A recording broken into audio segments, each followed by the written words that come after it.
मैंने कल से लेके आज तक सभापति महोदया सारे विपक्ष के भाषण को सुना।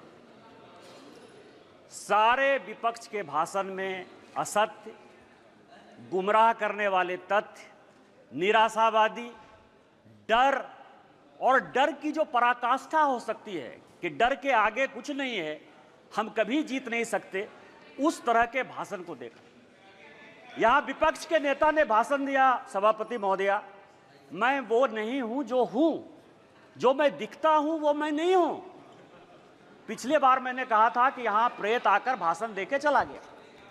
इस बार जो मुझे लगा उनके भाषण से कि एक फिल्म हमने देखी थी मिस्टर इंडिया, अनिल कपूर जो है किसी को दिखते नहीं है, फिर दिख जाते हैं।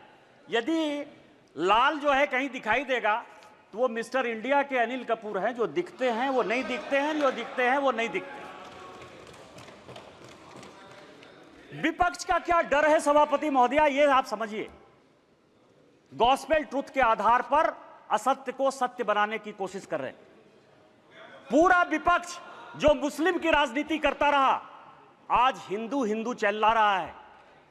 जिस लोकसभा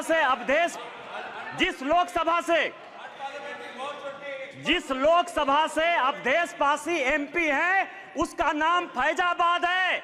किसी ने फैजाबाद नहीं कहा, सबने अयोध्या कहा। यही भारतीय जनता पार्टी की जीत है, यही मोदी की जीत है। और मैं प्रधानमंत्री जी को बधाई देना चाहता हूं, धन्यवाद देना चाहता हूं। रामायण की एक चौपाई है कि राम रमापति करधन लेहु, खैंचत चाप मिटई संदेहु। उन्होंने पूरे देश को यह मैसेज दे दिया कि यह देश हिंदू है, हिंदू राष्ट्र है और मुसलमान के नाम पर कोई राजनीति नहीं हो सकती है। फैजाबाद का नाम अपोजिशन के किसी आदमी ने नहीं लिया। क्या सत्य है? इन्होंने कहा हमारे ऊपर ईडी आ गई, हमारे ऊपर सीबीआई आ गई, हम किसी से नहीं डरते।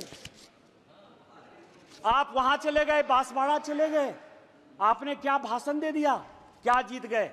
मैं एक ऐसा शख्स हूं, अखिलेश जी सुनिए आराम से, मेरे ऊपर कांग्रेस और जेएमएम ने 44 केस किए।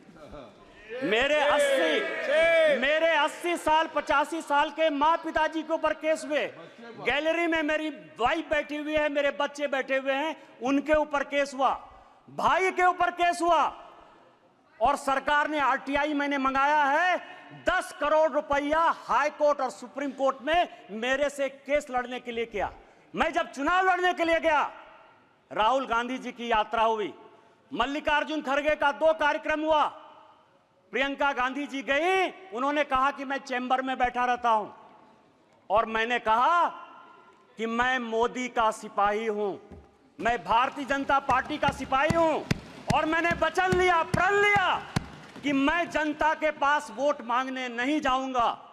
2 मार्च को पार्टी ने मेरा टिकट अनाउंस किया, 2 मार्च को मेरा चुनाव 1 जून को हुआ। 90 दिन के पूरे कैंपेन में मैंने जनता से वोट नहीं मांगा और मैं यहां पार्लियामेंट में जीत कर आया, आपको हरा कर आया हूं। जिस क्षेत्र से हेमंत सोरेन विधायक हैं, उस जिले का मैं सांसद हूं, और आदिवासी बाहुल इलाके से मैं 10,000 वोट से जीत कर आया हूं। मेरा समय है, आप सुनिए, मेरा समय है, 5 मिनट में खत्म नहीं होगा ये बातें। किस तरह का सत्य और असत्य की बात कर रहे हो आप कह रहे हो, मुस्लिम की बात कर रहे हो, मंगलसूत्र की बात कर रहे हो कि प्रधानमंत्री जी ने घुसपैठिया कह दिया। हां, प्रधानमंत्री जी ने घुसपैठिया कह दिया। 2009 में सभापति महोदया आप मंत्री थी। 2009 से इस संसद में, इस सदन में मैं 200 बार बोल चुका हूं कि मैं जिस इलाके से आता हूं, बांग्लादेश, वहां बांग्लादेशी घुसपैठिया बढ़ा हुआ है संथाल परगना में। चाहे वो जामताड़ा हो, पाकुड़ हो, साहबगंज हो, मुर्शिदाबाद हो, मालदा हो, किशनगंज हो, अररिया हो। और हालत यह है, हमारी स्थिति यह है कि यहां विजय हांसदा बैठे हुए, मैं उनसे पूछ रहा था, गोपीचक एक गांव है, गाय काट दिया, और गाय काटने का जब मुसलमानों ने प्रतिरोध किया, अभी 15 दिन पहले पूरे बांग्लादेश वहां से आके बांग्लादेशी घुसपैठिए जो अपने आप को पश्चिम बंगाल का नागरिक कहते हैं, उन्होंने हमारी बहू बेटी का इज्जत लूटा, उनके घर को जलाया, उनके घर को भगाया। आप कह रहे हो कि वो बांग्लादेशी घुसपैठिए नहीं है, उनकी जनसंख्या नहीं है, स्पीकर साहब पूरे देश भर में, मैं गोपी चक की बात कर रहा हूं। सभापति महोदया, पूरे देश में परिसीमन हो गया, पूरे देश में परिसीमन हो गया। आप आदिवासी की बात करते हो, आप पिछड़े की बात करते हो, हमारे यहाँ परिसीमन नहीं हुआ। आदिवासी की संख्या जो 36% थी वो 26% हो गई। ये पूरे देश को जानने की आवश्यकता है। 1 लोकसभा का सीट आदिवासी का और 3 विधानसभा का सीट घट रहा है। परिसीमन नहीं हो गया, घुसपैठिए बढ़ रहे हैं, आदिवासी लड़कियों के साथ शादी हो रही है, धर्मांतरण हो रहा है। इसके बाद भी आपको लगता है कि प्रधानमंत्री घुसपैठिए की बात नहीं करेंगे? किस तरह की राजनीति कर रहे हो आप? मैं आपको बताऊं सभापति महोदय, शिव की बात होती है, हम उस विचारधारा के लोग हैं। अतजल गगरी छलकत जाए, जिसको कुछ समझ में नहीं आती। यदि आपको शिव का ही दिखाना था, गुरु नानक का दिखाना था, तो मंदिर चले जाते यार, गुरुद्वारा चले जाते। इस पार्लियामेंट में फोटो क्यों दिखा रहे? चले जाते ना। और जिस अभय मुद्रा की बात कर रहे हैं, मैं ब्राह्मण हूं और मुझे गर्व है कि ब्राह्मण हूं। जिस अभय मुद्रा की बात करते हो, भगवान शंकर को 4 हाथ है, 4 हाथ है, 1 हाथ नहीं होता है। और हस्त मुद्रा में ऐसे भी हाथ है, ऐसे भी हाथ है, ऐसे भी हाथ है, 28 मुद्राएं हैं। और 28 मुद्रा क्या है जो माननीय मोदी जी कह रहे हैं, ये सबको जानने की आवश्यकता है।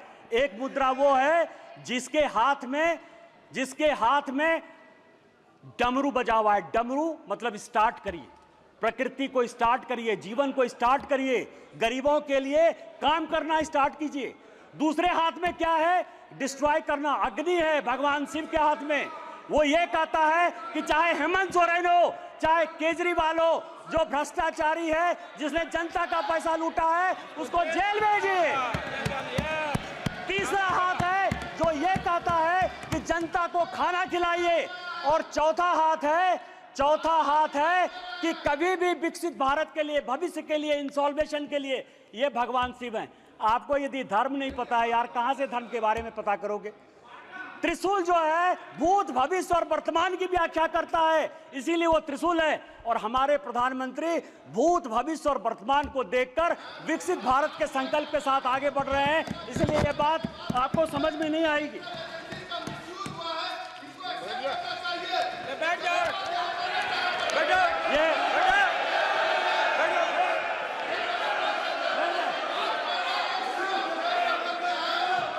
ये सभापति महोदया, ये संविधान की बात करती हैं। अभी मैंने कहा मिसा जी, मैं आपके बारे में बोला, उन्होंने कहा कि मैं बोलूंगा। मिसा भारती जब पैदा हुई तो जेल में थे। मेरे गुरु गोविंदाचार्य उस वक्त वो भी जेल में थे, राम बहादुर राय भी जेल में थे। और लालू जी को राम बहादुर राय ने सजेस्ट किया कि अपनी बेटी का नाम मिसा रख दो, इसीलिए उनका नाम मिसा भारती। जिस किताब का विमोचन राहुल गांधी ने किया, MK स्टालिन की आत्मकथा का, उसमें सबसे बढ़िया टॉपिक क्या है सभापति महोदया पता है? कि इमरजेंसी में जो है मेरे पिताजी ने पुलिस को हैंडओवर कर दिया। और यहां बैठे हुए हैं अखिलेश यादव जी, इनके पिताजी के साथ मुझे काम करने का मौका मिला। और बड़े आदमी थे, इतने बड़े आदमी थे कि वो हमेशा कहते थे कि मैं तुम्हारा भाषण सुनता हूं। उन्होंने मुझे इमरजेंसी की कहानी सुनाई कि जिस दिन इमरजेंसी गए तो उनकी वाइफ के पास जो है खाना खिलाने के लिए अपने परिवार के पास नहीं था।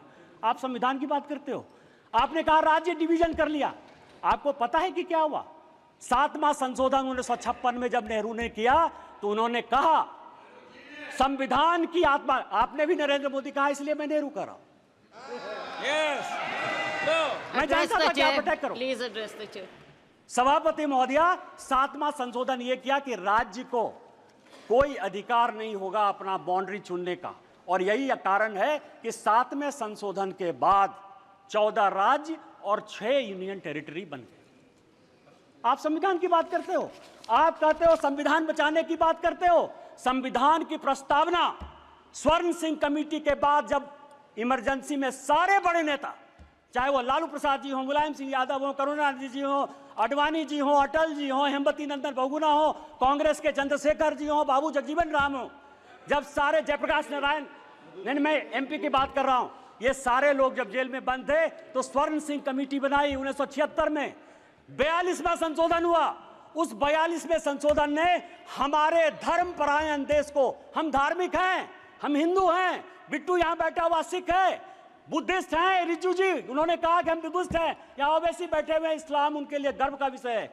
आपने हमारे देश को धर्मनिरपेक्ष कर दिया, रातों रात बदल दिया। आपने उसमें इंटीग्रिटी शब्द जोड़ दिया। पूरा देश जो है ईमानदार है, इसी कारण ईमानदारी से चलता है। आपने ईमानदार जोड़ दिया और आपने उसमें सोशलिस्ट जोड़ दिया। अरे कैसे सोशलिस्ट हो सकते हैं हम यार?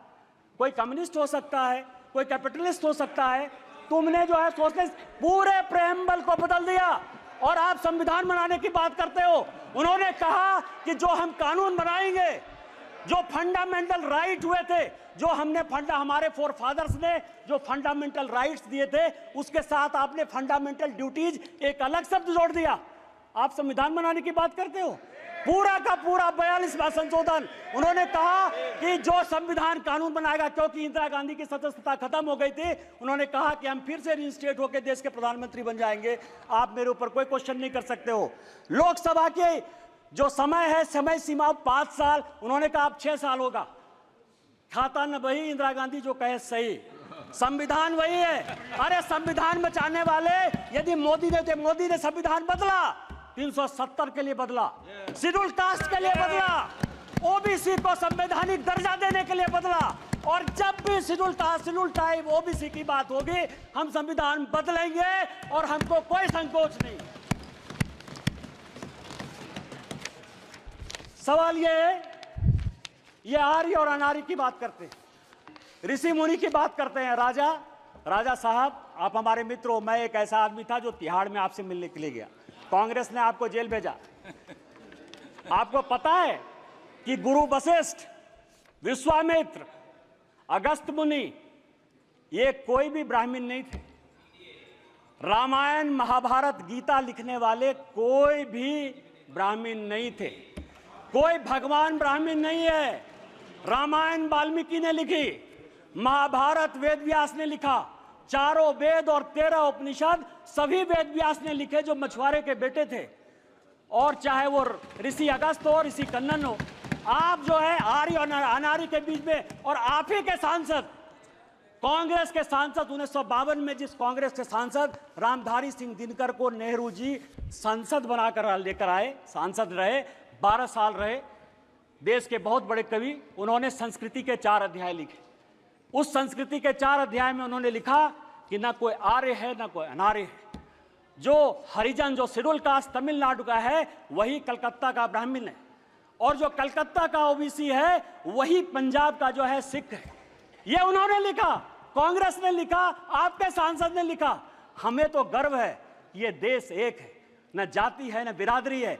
आप किस तरह की बात करते हो, जाति प्रथा की बात करते हो। मैं एक बात कहना चाहता हूं, यहां जितने बुजुर्ग लोग बैठे हुए, स्वागत राय जी बैठे होंगे, आज से 50 साल पहले किसी बड़े घर में, किसी गांव में कहीं कोई शौचालय नहीं होता था।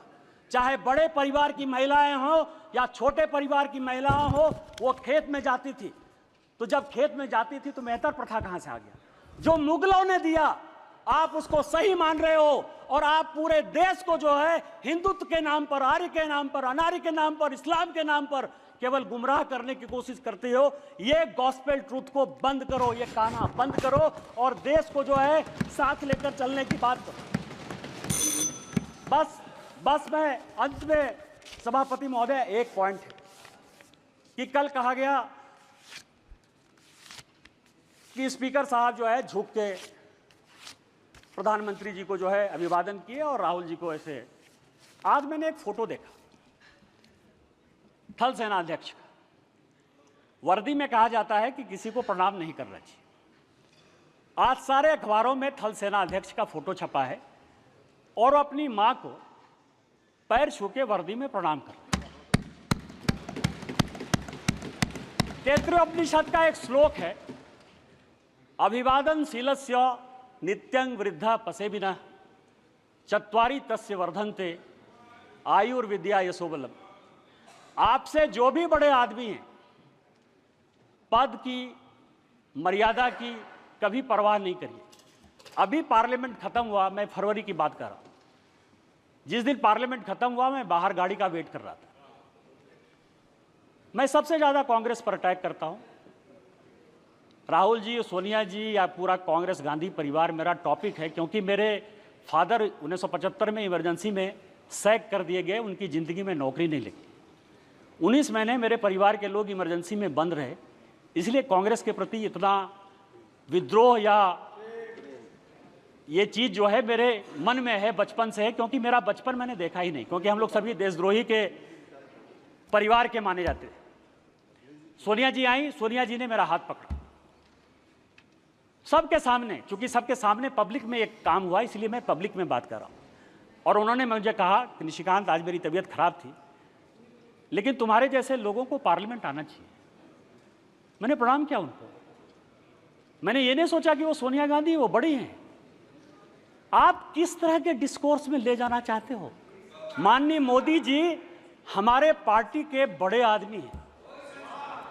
पार्टी टिकट दी तो ओम बिरला जो है इस कुर्सी पर बैठे। यदि उनको पैर छू के भी प्रणाम कर लेते ओम बिरला जी, तो उस कुर्सी की ताकत कम नहीं होती। आपको भारतीय सभ्यता और संस्कृति के बारे में नहीं पता है, और यदि भारतीय सभ्यता संस्कृति के बारे में नहीं पता है तो आप जिंदगी में कुछ नहीं कर सकते हो। आज आप 98 में हो, अगले चुनाव में आपको जो है लीडर ऑफ द अपोजिशन का भी मौका नहीं मिलेगा। आपने मुझे मौका दिया। इन्हीं शब्दों के साथ जय हिंद, जय Bharat. Francis George. Francis George. Rule. Under what rule? Will you please quote the rule? No. 352. 352. All the name. 352. Name was taken of our leader और कोर्ट, हाई कोर्ट के द्वारा उनको बरी किया गया, और उसके बाद उनको भ्रष्टाचारी यहां पे कहा जा रहा है, तो it should be expunged. Court द्वारा Okay, name will bail be मिला deleted. है Name will be और उन पे deleted. आरोप सीधे तौर पे बोला गया है It will कि be आरोप deleted. उन पे तय नहीं होता है, It will be deleted, Mr. Francis नहीं बनता George. है, और ये उनको भ्रष्टाचारी Mr. कर रहे हैं, जबकि Francis कोर्ट से George. उनको जो है बेल मिला। एक्सपंज करना होगा madam. Yes, it is deleted. Thank you, ma'am.